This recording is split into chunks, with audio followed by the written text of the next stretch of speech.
నమస్తే రమగారు. నమస్తే జయ. రమగారు, శివుని సాక్షాత్కారం, ఆయన సాక్షాత్కారం పొందాలంటే ఏం చేయాలి?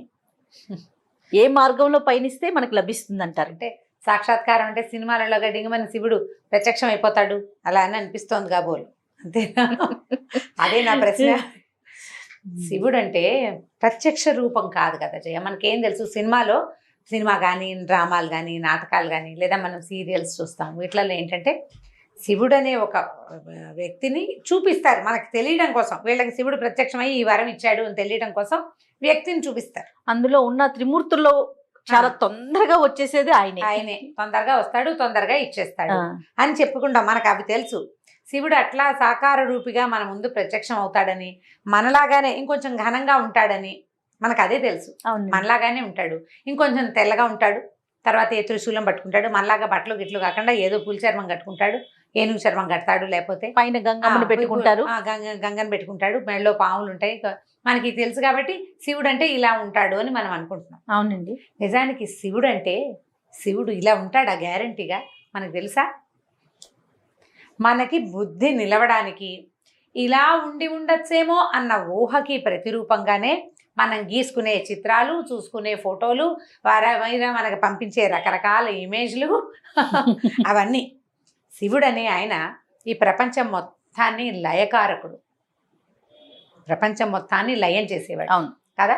ఇప్పుడు చూడు, ఒక 10 మందికి 20 మందికి మేలు చేసేవాడిని మనం మహానుభావుడు అంటాం. ప్రత్యేకమైన వ్యక్తులు. ఒక 5-6 వేల కుటుంబాలకి గురువుగా ఉండే ఆయన ఇంకా ప్రత్యేకం. ఏదో మంచి కళగా సాత్వికంగా వాళ్ళ మొహాలు కనిపిస్తాయి గురుజీలు మనకి. 100 మందిని 100 కోట్ల మందిని అట్రాక్ట్ చేయగలిగిన వాడు. ఇంకా వాళ్ళకి బోల్డ్ పవర్స్ ఉన్నాయి తెలుస్తుంది. మొత్తం ప్రపంచంలో ఉన్న ప్రాణికోటి అందరికీ ఆజ్ఞ జారీ చేయగలిగేవాడు మనలాగానే కాళ్ళు చేతులతోటి ఉంటాడమ్మా. ఇలాగే ఉంటాడా? ఇలా ఎలా ఉంటాడు? అలా ఊహించకూడదు అసలు. మనకి బుద్ధి నిలవడం కోసం ఏర్పడిన రూపాలు ఇవి. నీ దృష్టి భగవంతుని యందు నిలవడం కోసం మొదటి ఇప్పుడు ఊరికే గోడకేసి చూస్తూ ధ్యానం చేయండి అన్నారనుకో, గోడకేసి చూస్తుంటే అలా పోతూ ఉంటుంది కన్ను. అదే అక్కడ ఒక చుక్క పెట్టారనుకో, ఆ చుక్క కేసి చూస్తుంటే మెల్లిగా ఏమైతే అలా చూస్తున్నాం అనుకోండి. ట్రై చేసి ప్రతి వాళ్ళు చూడండి, తెలుస్తుంది. ఇప్పుడు నేను నీ కేసు చూస్తున్నా, నీ బొట్టు కేసు చూస్తాను అనుకో, కాసేపు అయ్యాక నీ బొట్టు ఇట్లా పెద్దదైపోయినట్టుగా తెలుస్తుంది. దృష్టి దాని మీద నిలబడుతుంది. ఒక చుక్క మనని ఆకర్షించి దృష్టిని నిలబెడుతుంది. ఇది సాధారణంగా తెలిసింది. అవునండి. ఇప్పుడు ఒక చక్కటి రూపం, నీలము తెలుపు కలిసిన ఒక అందమైన స్వరూపం, చక్కటి ముఖం, సగం అరతెరిచిన కళ్ళు, పైన ఒక్క కన్ను బొమ్మ. ఆయన పెదిమలు నవ్వుతున్నాయేమో, మన కోసమే నవ్వుతున్నాయేమో అనిపించేంతటి చక్కటి నవ్వు. ఆ మెడలో మామూలు వాడెవ్వడూ ధరించలేని మహాపన్నగం ఒకటి ఉంటుంది. ఈ మెడభాగం అంతా నీలంగా ఉంటుంది. మీకోసమే నేను ఈ విషయాన్ని స్వీకరించానని చెప్తున్నట్టు. ఇప్పుడు ఇవన్నీ భగవంతుడు, ఈ స్వరూపం మనది, మన కోసం అన్న భావనతో ఏమవుతాం, మనం అందులో లయమై అయి వెళ్ళిపోతాం. మన దృష్టి అందులో లీనమైపోతాం. దానికోసమని ఈ స్వరూపాన్ని చిత్రించారు. ఈయన ఇలాగే ఉండొచ్చు, ఇలాగే ఉంటాడని తెలియదు మనకి. నువ్వు శివుడి బొమ్మలు ఏదైనా చూడు, కాసేపు చూసేసరికల్లా రమ్మంటాడు, మనని పిలిచేస్తున్నట్టు ఉంటుంది. లింగ రూపం చూసామనుకో, మనకేం పెద్దగా భావాలు తెలియవు, అక్కడేదో పవర్ ఉందని ఊహ మనకి, అంతే. అదే నువ్వు ఒక స్వరూప ఫోటోను చూడు, ఒక పెద్ద ప్రతిమ ఎక్కడో బాస్పెట్లు వేసుకొని కూర్చున్నాడు, జపం చేసుకుంటున్నాడు. ధ్యానమగ్నుడుగా ఉన్న శివుడు, ఆయన కళ్ళు, ఆయన మొహము, ఆ కూర్చున్న విగ్రహము, ఒక సమున్నత ఆకారము, అవన్నీ కూడా మనని మొత్తం లోపలున్న అన్ని రకాల ఆవేశాలన్నీ లాగేసుకుంటున్నట్టు ఉంటుంది. అవునండి. ఆ లాగేసుకోగలిగే రూపాన్ని మనం చిత్రీకరించుకొని చూస్తున్నాం. శివ సాక్షాత్కారం అంటే మాటలతో చెప్పేది కాదు. మాట ఊరికే ఒట్టి పదం, అది అంతే. నిజంగా సాక్షాత్కారం లభించిన వాడు ఎవరిని మనం చూడలేము. వాళ్ళు మనలాగా మామూలుగా ఏమి ఉండరు. పొందిన వారు కూడా ఉండరంటారా రమగారు? ఎందుకు ఉండరు? మహానుభావులు ఎవరో ఒకళ్ళు మనలాగా ఉండరంటారా? మనలాగా ఇప్పుడు ఈ సంసారంలో ఉండరు కదా. ఇంకా వాళ్ళకి ఏది ఎక్కర్లేదమ్మా. ఒక్కసారి భగవంతుణ్ణి కంటితో చూడడం అంటే బ్రహ్మానంద స్థితి. ఆ స్థితిని అనుభవించిన వాడికి ఇంకా ప్రపంచంతో పని ఉంది. ఎవరు కావాలి ఆయనకి? ఇంకా ఏమీ అక్కర్లేదు, ఇక ఏ ఆశ లేదు. ఒక్కసారి భగవంతుణ్ణి కంటితోటి చూడగలిగిన వాడు, పైగా ప్రధానమైనది ఏంటంటే నేకెడ్ అయి భగవంతుణ్ణి చూడలేదు. ఈ కన్ను బయట ప్రపంచాన్ని చూస్తుంది. కన్ను వెనకాల ఏముందో కంటికి తెలుసా? కంట్లో ఒక నలుసు పడింది, అదేమిటో నువ్వు చెప్పగలవు? నా కంట్లో పడ్డ నలుసు నల్లగా ఆకుపచ్చగా 2 గీతలు ఉన్నాయి దాంట్లో అని చెప్తావా? నువ్వు అదంలో చూసుకోవాలి నువ్వు. అంతే. ఏమి కన్ను ప్రపంచం అంతటినీ చూస్తుంది కదా, దాన్ని ఎందుకు చూడదు? ఉమ్. పోనీ నా రంగు ఏదో నా కంటికి తెలుసా? నేను అద్దంలో చూసుకుంటే తెలుస్తుంది. లేకపోతే పోనీ నీ కంటి వెనకాల 376 నెర్వ్స్ ఉంటాయి, ఏదో ఒక నెర్వ్ని చూడమను. ప్రపంచాన్ని మాత్రమే చూడగలదు, బయటని బాహ్యమైన దానినే చూస్తుంది. మన అవయవాలన్నీ కూడా బాహ్యంగానే ప్రవర్తిస్తాయి. ఇప్పుడు మనం చెవితో అన్ని శబ్దాలు వింటామా జయ? మన చెవి లోపల శూన్యం ఉంటుంది, ఆ శూన్యంలోకే ఈ సౌండ్ వెళ్ళి ఇది మెదడుకి తగిలి తెలియజేస్తుంది. ఆకాశం ఉంటుంది చెవి లోపల, శబ్ద గుణకం ఆకాశం అని చెప్తారు, ఎందుకంటే శబ్దాన్ని కలిగించేది ఆకాశం, అదే చెవిలో ఉంటుంది. చెవి కూడా అంతే, దాని లోపల శబ్దాలు తెలియదు. మెదడులో ఒక టప్పమని ఒక నరం పగిలింది, మన చెవి దాన్ని వినలేదు. మనకు మతిపోతే డాక్టర్ చెప్తాడు వీళ్ళకి మెదడులో నరం చిట్లిందండి అని. ఏమి బయట ప్రపంచాలు చీను చిటుక్కుమన్నా ఒక గుడ్డు సూది పడినా వినపడుతుందే నీ చెవికి. తన లోపల తన వెనకాల నరం చిట్లింది, దానికి ఎందుకు తెలీదు. ప్రశ్నే. ఇప్పుడు బాహ్యేంద్రియాలు ఏవి భగవంతుణ్ణి చూడలేవు, ఇవన్నీ బయటకి ప్రసరించేవి. అంతరింద్రియంతో భగవంతుణ్ణి తెలుసుకోవాలి. ఇప్పుడు అంతరింద్రియం ఏమిటి? మనకు లోపల ఏముంది? మనసు, బుద్ధి, అహంకారము, చిత్తము, ఈ 4 శరీరం లోపల ఉన్నాయి మనకి. నీ మనసు ఎక్కడుంది? ఫలానా చోట ఉందని చెప్పగలమా? బుద్ధి, ఇది మెదడు, దీని పేరు మెదడు, దీంట్లో బుద్ధి ఉందా? ఉంటే ఉండొచ్చు, లేకపోతే లేకపోవచ్చు. చిత్తం, చిత్తశాంతి అనే పదం వాడుతుంటాం. అవునండి. ఏమిటి ఆ పదార్థం? చిత్తం, అది కూడా లోపలే ఉంటుంది. అహంకారం లేనిదెవరు? నేను అనే భావన ఉంది చూసావా, అది ప్రతివాడికి ఉంటుంది. ఈ 4టిని మూసేస్తే అప్పుడు అంతరింద్రియం తెరుచుకుంటుంది, అంతర్నేత్రం భగవంతుణ్ణి చూడగలుగుతుంది. ఈ 4టితోటి కూడా మనం భగవంతుణ్ణి చేరలేం. ఇప్పుడు మనసు అన్ని చోట్లకి పరిగెడుతుంది. ఏది? ఆఫ్రికా వెళ్తావు నీ మనసుతోటి. ఈ ఆఫ్రికా ఎలా వెళ్తావు నువ్వు? ఆఫ్రికా ఈ మొత్తం ప్రపంచ పటంలో ఫలానా చోట ఉంది అని నువ్వు కంటితో చూసి తెలుసుకున్నావు. ఆఫ్రికాలో నల్లటి మనుషులు, ఎత్తైన వాళ్ళు, జీబు జుట్టు ఉన్న వాళ్ళు ఉన్నారని నువ్వు చదివాం, నీకు తెలుసు కదా. ఇప్పుడు ఆఫ్రికాకి ఫ్లైట్లో వెళ్ళాలి, అక్కడ కొబ్బరి చెట్లు ఉంటాయి, సముద్రాలు ఉంటాయి, అవన్నీ నీ ఊహ. నువ్వు ఏవేవి ఇక్కడ చదివేవో, ఏవి తెలుసుకున్నావో అక్కడికే నీ మనసు ప్రసరిస్తుంది. ఇక్కడి నుంచి నువ్వు ఆఫ్రికా వెళ్ళిపోతుంది నీ మనసు. నీకు ఆఫ్రికా అనే ప్లేస్ తెలిసి, పేరు తెలిసి, అక్కడ వీళ్ళంతా ఉంటారని తెలిసిన చోటకే నీ మనసు పరిగెడుతుంది. నీకు తెలియని ఒక విషయం వైపు నీ మనసు ఎలా వెళ్తుందో చెప్పు. కష్టం వెళ్ళదు. అందుకంటే వేగమైనది ఏది అంటే మనసు కదా. నీకు తెలియని విషయానికి వెళ్తుందా మనసు? వెళ్ళదు. తెలిసిన వాటికే వెళ్తుంది. ఇవంతా తెలుసు నీకు, ప్రపంచం గురించి మొత్తం తెలుసు, కానీ కన్ను ఏం చూస్తుందో దాన్నే ఇప్పుడు మనసు తెలుసుకుంటుంది కదా. ఇప్పుడు మనసు కూడా తనకి తెలియని విషయం ఏమిటంటే భగవంతుడు అనే బ్రహ్మ పదార్థం మనసుకు తెలియదు, అది ఎప్పుడు చూడలేదు కదా. కన్ను చూస్తే మనసుకు తెలుస్తుంది, కన్ను చూడనప్పుడు మనసుకు ఎలా తెలుస్తుంది? చెవన్నా వినాలి, కన్ను చూడాలి, చెవి వినాలి, ఆ 2 జరగలేదు. జరగకపోతే మనసుకు తెలిసేదే లేదు. సో ఇప్పుడు మనసుతోటి కూడా మనం భగవంతుడిని చేరలేం, లాభం లేదు. మరి దేంతో వెళ్తావు భగవంతుడి దగ్గరికి? ఈ మనసు, బుద్ధి, అహంకారము, చిత్తము, ఈ 4 కూడా ప్రస్తుతపు జీవితాన్ని ముందుకు తీసుకెళ్ళటానికే మనకు ఉపకరిస్తాయి. కొత్త విషయాన్ని, జ్ఞానాన్ని పెంపొందించుకోవటానికి ఉపకరిస్తాయి. భగవంతుని చేరాలంటే వీటిని మాన్పాలి, వీటిని తగ్గించుకోవాలి, వీటిని వదిలిపెట్టేసేయాలి, మనసుని దాటి ప్రవర్తించాలి. ఇప్పుడు ఈ 4 అనుకుందాం, మనకు మామూలుగా ఇంద్రియాలు ఉన్నాయి. ఏమేమిటి? జ్ఞానేంద్రియాలు, పంచ జ్ఞానేంద్రియాలు, పంచ కర్మేంద్రియాలు, జనరల్గా తెలిసినవే కదా. కన్ను, ముక్కు, చెవి, నాలుక, చర్మం. ఓకే, అక్కడి నుంచి కాళ్ళు, చేతులు, లోపల ఉండే రహస్యవయవాలు, ఇవి మొత్తం కలిపి 10. అంతే కదా. అవునండి. ఈ 10 తోటి మనం అన్ని రకాల ప్రవర్తనలు చేస్తాం. అవును. ఇవి 10, లోపల ఉన్నవి 4. మనసు, బుద్ధి, అహంకారము, చిత్తము 4. వీటితో పాటు ఈ 14తోటే మనిషి ఉంటాడు ఇప్పుడు ప్రస్తుతం. ఎవడైనా సరే, నువ్వు నేను కూడా సమస్తమైన వాళ్ళు. అంటే ఇప్పుడు చెయ్యి నేనేనా? మీలో భాగం. కాలు నేను కాదు, చెవి నేను కాదు, ఈ ముక్కు నాలుక ఏది నేను కాదు, ఇవన్నీ కలిపి నేను. అంతే. అవును. ఆ. ఇప్పుడు నేను మరణించాను అనుకుందాం. ఆ, ఈ నేను అనే వ్యక్తి మరణించాడు. వీడి శరీరం అంతా ఇక్కడే ఉంటుంది. వీడి పంచ జ్ఞానేంద్రియ పంచ కర్మేంద్రియాలు రోడ్డు మీద ఇక్కడే కనపడతాయి మనకి. వీడు ఇక్కడే ఉన్నాడు కాబట్టి వీడి మన చిత్తం అతితము మనసు అహంకారము బుద్ధి వాడిలోనే అక్కడే ఉండాలి కదా. కానీ వీడు ఎందుకు కదలడు? దేనివల్ల వీడు కదలటం లేదు? ఇంతకుముందు దేనివల్ల కదిలాడు, ఇప్పుడు దేనివల్ల కదలటం లేదు? ప్రాణం లేకపోవటంతో. ఇప్పుడు ప్రాణం అనే వస్తువు ఏమిటి? ఈ ప్రాణం ఎక్కడికి వెళ్ళింది?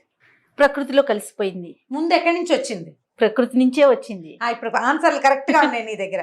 ప్రకృతిలోంచి వచ్చిన ప్రాణం ఒక ఇంత చుక్కలోకి ప్రవేశించి వాడిని ఇంత ఇంత ఇంత ఇంత ఇలా చేసి కాళ్ళు చేతులు అన్నీ వచ్చేలాగా చేసి ఇంత వాడిని చేసి బయట పెట్టింది. ఇంతవాడు అంతవాడయ్యాడు. తర్వాత ఇలా వంగిపోయాడు, తర్వాత వెళ్ళిపోయాడు, తర్వాత వెళ్ళిపోయాడు. ఇప్పుడు వీడికి ఇంతగా ఉన్నప్పుడు ఇంతగా ఉన్నప్పుడు ఒకడే కదా? అవునండి, ఒకడేనా? ఇప్పుడు వీని ఇంత నుంచి ఇంత దాకా వాడితో పాటే ఉన్నది, ఇప్పుడు ఎక్కడికో వెళ్ళిపోయింది. వెళ్ళి ఏం చేస్తుంది? అది మళ్ళీ ఇంతలోకి ప్రవేశిస్తుంది. ఎక్కడో ఆ జీవం ఎక్కడో ప్రవేశిస్తుంది. ఖచ్చితంగా ప్రవేశిస్తుంది అమ్మగారు. తప్పేది లేదు. ఎప్పుడు ప్రవేశించదు అనే దాని మీద మనం మాట్లాడుకోవాలి. ఇది తప్పనిసరి. ఇందులో ఏ మార్పు లేదు. నువ్వు మనిషిగా పుడతావా, జంతువుగా పుడతావా, క్రిమికీటకాదులుగా పుడతావా, నువ్వు ఎలా పుడతావు అనేది నువ్వు ఇప్పుడు చేసిన కర్మలు, ఇంతకుముందు చేసిన కర్మల మీదే డిపెండ్ అయ్యి ఉంటుంది. మన కర్మల మీదే. ఖచ్చితంగా. ఈ కర్మ సిద్ధాంతమే భారతీయ తాలూకు అస్తిత్వ సిద్ధాంతం. ఇదే భారతీయ అస్తిత్వం. కర్మ సిద్ధాంతమే భారతీయుల ప్రధానమైన సిద్ధాంతం. ఇవాళ నువ్వు ఒప్పుకోకపో. మేము ఒప్పుకోమండి, మేము ఒప్పుకోము. ఒప్పుకోవద్దు. ఒప్పుకోకపోయినా తప్పేది లేదు. ఒప్పుకోకపోయినా ఇవాళ 6 అడుగులు ఉన్న నువ్వు ఒకప్పుడు నువ్వు ఒక్క సూది మన మోపినంత చుక్కవి, నువ్వు ఒప్పుకు తీరాలి. ఖచ్చితంగా. సృష్టి ఇప్పుడు సూది మనం మోపినంత చిన్న డ్రాప్ నుంచి నువ్వు ఇంత వాడివి అయ్యేందుకు నువ్వేం చేసావు? నువ్వేం చేయలే. నీ లోపల కదులుతోంది ఆ ప్రాణం. అది నీతో ఉంది కాబట్టి ఉన్నావు నువ్వు. అది నీతో ఉంది. ఇప్పుడు ఆ ఉన్నదే భగవంతుడు, అదే శివుడు. అది మనతో ఉన్నంత కాలం మనం ఉంటాం. అంతా నాదే. మరి ఎందుకు గుర్తించలేకపోతాం అంటారు? దాన్ని విష్ణుమాయ అంటారు. ఇప్పుడు భగవంతుడు ఈ మాయ ఆవరణతోటే మన కథ నడిపిస్తాడు. జయ, నేనే దేవుణ్ణి నీకు మొదటి రోజునే తెలిసిపోయింది, అందరికీ తెలిసిపోయింది. పుట్టగానే నేను దేవుణ్ణని తెలిసిపోతే సృష్టి ఎలా ముందుకెళ్తుంది? ప్రపంచం ఎలా నడుస్తుంది? ఒక్కొక్కడు తెలుసుకుంటాడు. జనన మరణ చక్రాన్ని దాటుకుంటూ వెళ్తాం. ప్రతివాడికి తెలుస్తుంది. కొంతమందికి 1,00,000 జన్మల తర్వాత తెలిసేవాడు కూడా ఉంటాడు. కొద్ది జన్మల్లోనే తెలుసుకోగలిగిన వాడు కొంతమంది ఉంటారు. అంటే ఇప్పుడు మనిషిగా పుట్టడానికి ముందు మనం ఎవరం అంటే జంతువులుగా ఉండుండొచ్చు, ఇంకేదోగా ఉండొచ్చు. పరిణామ క్రమంలో వాటి నుంచి చిన్న కీటకాల నుంచి లేదా చిన్న చేప నుంచి అట్లా అట్లా అట్లా మారుతూ మనకు మానవ జన్మ లభించింది. ఈ లభించిన దుర్లభమైన మానవ జన్మని మనం ఉపయోగించుకోవాలి, ధర్మాచరణ చేయాలి. ఇప్పుడు ఈ ధర్మం అనగానే ఒక్కొక్కళ్ళది ఒక్కొక్క ధర్మం కదా. మళ్ళీ ఇందులో బోల్డని జాతులు, మనం ఇప్పుడు చెప్పుకుంటున్న కులాలు, బోల్డని సిద్ధాంతాలు, ద్వైతము అద్వైతము, ఇంకొకటి బుద్ధిజము, జైనిజము, ఎన్నో ఇప్పుడు ఇంకా చాలా ఉన్నాయి. వాటితో పాటు మధ్య మధ్యలో కొంతమంది గురుగారులు వాళ్ళ సొంత సిద్ధాంతం ఒకటి ప్రవేశపెడుతుంటారు. వాళ్ళు ఉన్నారు సిద్ధాంతకర్తలు. ఎవరు చెప్పినా అల్టిమేట్గా చెప్పేది చివరికి ఇదే కదా జరిగేది. దాంట్లో నుంచి మనం భగవంతుడిని చేరుకునే విధానాన్ని తెలుసుకోవాలి. భారతీయులకి భగవంతుడు ఇచ్చిన పెద్ద అవకాశం ఏంటంటే భగవద్గీత. భగవద్గీతలో ఈ పరిణామ క్రమం స్పష్టంగా చెప్పబడింది. తాపీగా చదివి ఎవరి దగ్గరైనా అర్థం చెప్పుకుంటే బాగా క్లియర్గా తెలుస్తుంది. ఇప్పుడు ఇంగ్లీష్లో మీనింగ్స్ దొరికేసినాయి. నెంబర్ ఆఫ్ టైమ్స్ చదివితే మీ అంతటి మీకే తెలుస్తుంది. ఏమైనా డౌట్స్ వస్తే ఎవరినైనా అడగచ్చు. ఇప్పుడు భగవద్గీత అంటే ఇప్పుడు ప్రతివాడు భగవంతుని చేరాలంటే మనసు బుద్ధి చిత్తాహంకారాలన్నింటినీ మూసేయాలండి, ఇవన్నీ వదిలిపెట్టేయాలి, ప్రపంచాన్ని సర్వసంగ పరిత్యాగులయ్యి భగవంతుని తెలుసుకోవాలంటే అదేం సిద్ధాంతమేం లేదు. సర్వసంగ పరిత్యాగి అవగలిగేవాడు లక్షల్లో కోట్లల్లో ఒకడు ఉంటాడు. మిగిలిన వాళ్ళంతా ఈ సంఘంతో ఈ ప్రపంచంతో ఈ కర్మలన్నీ ఆచరిస్తూనే చక్కగా పెళ్లిళ్ళు చేసుకుని పిల్లల్ని చదివించుకుంటూనే భగవదర్పణం చేయాలి తమ చేసే కర్మలని. ఆ చేసిన వాడు స్లోగా కొన్ని జన్మల్లో భగవంతుడిని చేరుకోగలుగుతాడు. ప్రతి నీటి బొట్టు, ఆకాశం నుంచి పడిన ప్రతి నీటి బొట్టు సముద్రాన్ని చేరాల్సిందే. అట్లాగే మనం ప్రతి జీవి కొంతకాలానికి కొన్ని లక్షల ఏళ్ళకైనా సరే భగవంతుడిని చేరి తీరుతాడు. దానికి మన ప్రయత్నంగా ఇప్పుడు మానవ జన్మలో ఉన్న వారంతా కూడా మన ప్రయత్నంగా ఏం చేయాలంట? ధర్మాచరణ. ఇప్పుడు అంతే. నీకేం చెప్పబడిందో నువ్వు అది చెయ్యి. ఇప్పుడు ఎలా ఎవరి పాత్రని వాళ్ళు పోషించటము, ఎవరి పాత్రని వాళ్ళు పోషించడం. మనం ఒక కుటుంబంలో ఉన్నాం. మన కుటుంబానికి ఒక పద్ధతి, ఓ పందా ఉన్నాయి. నీ కుటుంబానికి ఏ పద్ధతి లేదు, ఎవరిన ఒక గురువుని ఆశ్రయించు, అతని బంధాన్ని అనుసరించి ముందుకు తీసుకెళ్ళు, ఇతరులకి సహాయం చేయి. నువ్వు నీ దగ్గర 4 ముద్దలు అన్నం ఉంటే ఒక ముద్ద ఆకలి కొన్నవాడికి ఒక ముద్ద పెట్టు. 4 పక్షులు మీ వాకిట్లో తిరుగుతుంటే 2 గింజలు ఆ పక్షులకు వెయ్యి. ఓ దేవాలయానికి వెళ్ళు, భగవంతుని ప్రార్థించు. ఈ ప్రపంచంలో ఉన్న శక్తి అంతటిని వాడుకోమని నాకు ఇచ్చావు ప్రత్యక్ష నారాయణమూర్తి అని సూర్యుడికి దండం పెట్టు. కార్తీక మాసం, మాఘమాసం స్నానం చేస్తావు, చెయ్యవు, ఎలాగోలాగా ఉండు. కనీసం నువ్వు ఇతరులకి సహాయం చెయ్యి. దానివల్ల నువ్వు చేసే చాలా చెడు పనుల నుంచి నీకు కర్మక్షయం కలుగుతుంది. ఆ కర్మలన్నీ తగ్గిపోతాయి. నీకు మంచి సుకర్మలు పెరుగుతాయి, కుకర్మలు తగ్గిపోతాయి. ఇతరులను మోసం చేయకు, పరుల ధనాన్ని అపహరించకు, పరోపకారం చేయడానికి ప్రయత్నం చేయి. పెద్ద ధర్మాచరణ అందరికీ కుదరదు జయ. మేము చేస్తున్నామని నిన్ను చేయమని ఎవరైనా ఎలా అంటారు? నీకు కుదిరింది, నీకు అవకాశం ఉంది, నీ బుద్ధి దాని యందు నిలిచింది. కొంతమందికి నిలుస్తుంది బుద్ధి, రోజు గుళ్ళోకి వెళ్ళాలి, కుదుర్చుకుంటారు. వాళ్ళకి ఇంట్లో కుదురుతుంది, వాళ్ళకి అవకాశం వస్తుంది, వాళ్ళ బుద్ధి కుదురుతుంది. కొంతమందికి అవకాశం ఉండదు, బుద్ధి కుదురుతుంది. కొంతమందికి బుద్ధి కుదిరిన ఏ అవకాశము ఇవ్వరు భగవంతుడు. గుళ్ళోకి వెళ్ళడానికి ఏ అవకాశము ఉండదు. ఏదైనా ధర్మం చేద్దాం, పూజ చేసుకుందాం, పునస్కారం చేసుకుందాం అంటే ఒప్పుకోరు ఎవరు, చుట్టుపక్కల వాళ్ళు. వాళ్ళకి వేరే ధర్మాలు ఉంటాయి. వీడి బుద్ధి ఇట్లా ఆగుతుంది. ఈ పెనుగులాటతోటే సరిపోతుంది. పెనుగులాడద్దు. అవకాశం ఉన్న చిన్న మంచి పనినైనా చేయండి. దేవాలయానికి వెళ్తాం, ఒక దీపం పెట్టుకోండి. దేవాలయాల్లో ఇతరులను నిందించకండి. తప్పకుండా ఏంటి మీరు అలా మాట్లాడకండి, దుర్భాషలు ఆడకండి, ఇతరులను నిందించకండి. ఇవన్నీ ధర్మాలే. ఇది చేస్తూ క్రమంగా ఇప్పుడు ఈ జన్మలో ఇప్పుడు మనం ఉన్నావా, ఇప్పుడు గనక నువ్వు ఇతరులకు సహాయపడు, ఇబ్బంది పెట్టకుండా ఉండు. కనీసం ఎవరికైనా అవసరమైనప్పుడు ఒక 10 రూపాయలు ఇవ్వు, ఒక మంచి మాట చెప్పు. నీ మాట సాయంతో వాళ్ళకి పని అవుతుందంటే మాట సాయం చేసేసేయి. ధనమే జీవితంగా భావించకు. ఎందుకంటే నువ్వు ధనమే జీవితంగా భావిస్తావు. ధనం చాలా అవసరం, అసలు నిర్వివాద అంశం అది. డబ్బులు లేకపోతే ఎలాగా? కానీ డబ్బులే ఉన్నా కుదరదు కదా. అది డబ్బుల కోసమే ప్రయత్నం చేయొద్దు. అప్పుడప్పుడు కొంత ధర్మాచరణ కూడా చేస్తూ ఉండండి. అవకాశం ఉంది, కాలు చెయ్యి ఉన్నాయి, రోడ్డు దాటుతున్నారు, ఎవరికైనా చేయించుకుని రోడ్డు దాటిచ్చు.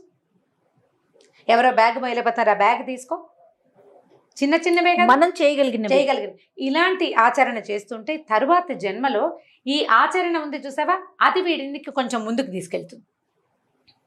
లేదా జపం చేసుకుంటావు, నువ్వేదో పూజ చేసుకుంటావు, బాగా వెళ్తావు గుళ్ళకి, నువ్వు చేసినటువంటి ఇది ఉంది చూసావా, ఈ గుడికి వెళ్ళటం, లేదా ఏదైనా చక్కటి సంగీతం వింటాం, దేవుడు ఎదురుకుండా ఒక చక్కగా కూర్చొని పాటలు పాడడం, ఇలాంటివన్నీ తర్వాత జన్మకి క్యారీ అవుతాయి.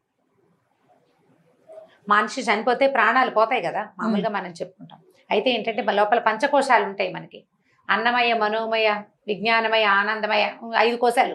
లైన్ మర్చిపోయాను. 5 కోశాలు ఉంటాయి. వీటిలలో ఒక కోశం వ్యక్తులతోటి వస్తుందట, ఆ జీవుడితో పాటు. దానివల్ల ఏమిటంటే పూర్వజన్మ సంస్కారం అనేది వింటుంటాను చూసాము. అవునండి. ఆ సంస్కారము ఇలా వస్తుంది. జీవుడితో పాటు వచ్చిన ఆ ప్రత్యేక కోశంలో వాడు ఈ జన్మలో ప్రగాఢంగా విశ్వసించిన ఒక ధర్మం, చాలా ఆసక్తిగా విన్నటువంటి సంగీతం కానీ, చాలా ఆసక్తిగా చేసిన ఒక క్రియ కానీ, ఇంట్లో ఎవ్వరికీ రాదండి, ఈ పిల్లాడికి సంగీతం వచ్చు ఉంటారు, వాడిది పూర్వజన్మ సంస్కారం వల్ల వచ్చిందంట. అది వాడితోటి వెళ్తుంది. నువ్వు ఇప్పుడు దుర్మార్గమైన పనులు చేసావనుకో, కొంత వస్తుంది నీతోటి. ఇంట్లో అందరు వెజిటేరియన్స్ అయితే నీకు ఒక్కడికి చేపలు చూస్తే తినబుద్ధి అవుతుంది. వదిలిపెట్టలేవు. ఆ మరణ సమయంలో కూడా నీకు చేపలే గుర్తొస్తాయి, అవే తినాలనిపిస్తూ పోయావనుకో, అది గుర్తు చేసుకుంటాం అనమాట మనం. కాబట్టి ప్లాన్డ్గా చేసుకోవాలి. ఇప్పుడు మనకు అవకాశం ఉంది, భగవంతుడు మనకి మనిషిగా పుట్టేందుకు అవకాశం ఇచ్చాడు. సాధ్యమైనంత దుష్ప్రవర్తన చేయకుండా సత్ప్రవర్తన చేయటానికి అవకాశాలు తీసుకోవాలి. శివ సాక్షాత్కారం ఎప్పటికో జరుగుతుంది. భగవంతుణ్ణి మనం తెలుసుకున్నాక ఇక మళ్ళీ పుట్టము మనం. మళ్ళా మనకి పుట్టుక లేదు, పునరావృత్తి రహితమైన ముక్తి. దాన్నే ముక్తి లేదా మోక్షం అంటారు. అదే భగవంతుడిని చేరటం. ఇంకా అక్కడ చేరాక ఇక నువ్వు పుట్టేదేం లేదు. ఆ, మళ్ళీ ఇంకోసారి యుగం మళ్ళీ మొదలవుతుంది కదా, ప్రపంచం అంతా మొదలయ్యేది ఇంక ఎన్ని తరాల తర్వాత, ఎన్ని యుగాల తర్వాత. అప్పుడు అందరితో పాటు నువ్వు వస్తావు. నువ్వు ప్రత్యేకమైన వాడివి కాదు, నువ్వు ప్రత్యేకమైన వాడు కాదు. వీళ్ళందరూ సముద్రంలో నీటి చుక్కల్లాగా భగవంతుడిలోటి భాగాలం మనం. అంతే. భగవంతుడు అనే ఒక పెద్ద వస్త్రంలోని ఒక్కొక్క నూలు పోగు ఒక్కొక్క ప్రాణి. ఈ నూలు పోగులన్నీ అక్కడ చేరితే మళ్ళీ అక్కడ వస్త్రం తయారవుతుంది. మళ్ళా సృష్టి మొదలైనప్పుడు వస్త్రంలో ఉన్న పోగులన్నీ బయటకు వస్తాయి. చెట్లు గాను, చేమలు గాను, పురుగు గాను, పిల్లి గాను, ఎలగ్గాను, మనిషి గాను అవే పుడతాయి. నేను ఆ వస్త్రంలోని దాన్నే వాణ్ణే అని మనం తెలుసుకోగలగాలి. ఆ సముద్రపు నీటి చుక్కనే అని గనక మనకి తెలిసిందా, నాలాంటి వాడే నువ్వు కూడా, నా ఎదురుగుండా ఉన్నవాడు కూడా నాలాగానే ఒక భగవంతుని స్వరూపం. వాడి రూపం అలా ఉందంతే. నువ్వు మంచినీళ్ళు తెచ్చావు జయ, ఒక పెద్ద బిందె నిండా. నీళ్లు ఎన్ని ఉంటాయి? బిందెడు నీళ్లు. దాన్ని గ్లాసులో పోసావు, గ్లాసుడు నీళ్ళే. నీళ్ళు పోనీ చెంబులో పోసావు, చెంబుడు నీళ్ళు. ఇప్పుడు అన్నిట్లలో ఉన్నది ఏమిటి? నీళ్ళే. రూపమేగా మారింది. అంతే. ఆఫ్రికాలో నల్లగా ఎత్తుగా జీబు జుట్టుతోటి ఉన్నా వాడు దేవుడే. పోనీ ఇక్కడ యూరోప్లో చూస్తే ఎర్రగా పొడుగ్గా భలే అందంగా ఉన్నారు, బాగున్నారు అనిపిస్తారు, వాళ్ళు భగవంతుడే. నువ్వు నేను కూడా, మనతో పాటు పిల్లి ఎలక అన్నీ కూడా మన కర్మానుభవాలను బట్టి మనం ఎలా పుడతాము, ఎక్కడ పుడతాము అవన్నీ నిర్దేశించబడతాయి. ఇప్పుడు మనం చేసేదే మన తర్వాత జన్మకి కారణం అవుతుంది. నువ్వు మంచివి చేస్తే నీకు మంచి జన్మ, లేదా నువ్వు చాలా అద్భుతమైన కార్యక్రమాలు చేసేస్తే నీకు పునరావృత్తి లేకుండా చక్కగా నువ్వు భగవంతుని చేరిపోతావు. మనకు భగవద్గీతలో చెప్తారు, అంత్యకాలంలో మరణించే సమయంలో నన్ను తలచిన వాడు నా వంటి వాడే అవుతాడని చెప్పాడట కృష్ణుడు. ఎప్పుడు అంత్యకాలంలో ఎలా తలుస్తారు జయ? అంత్యకాలంలో అమ్మో అయ్యో కుయ్యో మొర్రో అంటారు ఎవరైనా. ఎప్పుడు తలుచుకుంటాం మనం? నీకు నిత్యం రామకృష్ణ అనే అలవాటు ఉంటే, చచ్చిపోయి ప్రాణం పోతుంటే రామా ప్రాణం పోతోందిరా అనొచ్చు. సడన్గా రామ ఎలా గుర్తొస్తాడు నీకు? రాడు. ఆ రామని, ఆ కృష్ణని, ఆ నారాయణుడు, ఆ గోవిందుడిని మనతోటి ఉంచుకోవాలి. అంటే నిత్యము నామపారాయణ చేయాలి, స్మరణ చేయాలి. లేదా మంచి మెథడ్ చెప్తాను జయ, ఇప్పటిదాకా ఎప్పుడూ చెప్పలేదు. పిల్లలకి చక్కగా దేవుడి పేర్లు పెట్టుకోండి. గోవింద, రామ, నారాయణ, కృష్ణ అని చక్కగా పిల్లవాడిని పిలుచుకుంటే ఆ పిలుపుతోటి ఉంటుంది. చచ్చిపోయేటప్పుడు పిల్లల్ని ఎలాగో తలుచుకుంటాం. ఆ పిలిచి పిలిచి పిలిచి కృష్ణుడు మనతోటి ఉంటాడు. మనం ఏం చేస్తాం ఇప్పుడు? యష్ మష్ కష్ అని ఇలా చివరక్షరాలు 2 అక్షరాలు ఉండాలి, 2వ అక్షరం హలంతం ఉండాలి. ఎలాగో అలాగా కొత్తగా పెట్టాలనుకుంటాం. అందులో మళ్ళీ ఒక అక్షరంతోనే పిలుస్తాం.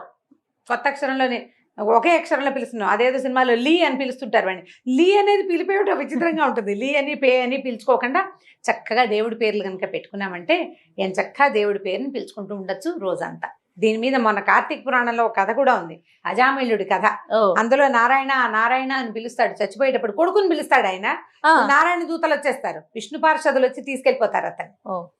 కాబట్టి చక్కగా పిల్లలకి ఈ పేర్లు పెట్టుకోండి. భగవత్ సాక్షాత్కారం బహుసులువుగా జరుగుతుంది. మనకి ఇచ్చిన ఈ జన్మను ఉపయోగించుకొని తోటి వారికి మనం చేయగలిగినంత ఉపకారం చేయాలి. అంతే. రైట్ రమ్మగారు, నమస్తే. నమస్తే జయ. ఈ వీడియో కనుక మీకు నచ్చినట్లయితే లైక్ చేయండి, షేర్ చేయండి. మరిన్ని వీడియోస్ కోసం మా ఛానల్ని సబ్స్క్రైబ్ చేసుకోండి.